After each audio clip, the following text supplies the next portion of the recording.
Key-laser tai infraraudonųjų spindulių lazeris, kuris vienu metu naudoja 4 bangas, jos veikia nepertraukiamu ar impulsiniu bangų režimu, taip gali paveikti skirtingus audinių sluoksnius. Šis lazeris išsiskiria tuo, jog yra galingas, jis veikia tiek paviršinius, tiek giliuosius sluoksnius ir gali išlaikyti savo efektyvumą visos procedūros metu, o ne tik momentiškai kaip daugelis kitų lazerių.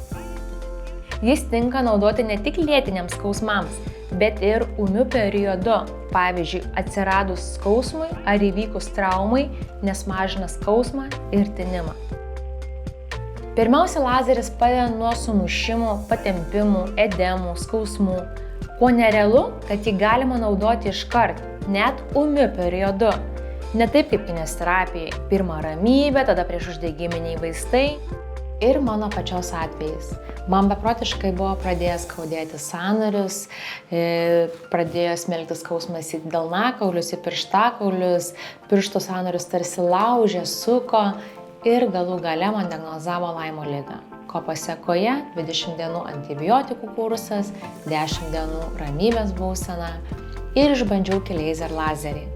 Jau po pirmos procedūros man sumažėjo skausmas net 80%. Ir taip šis lazeris atsidūrė Sveikas judesys studijoje.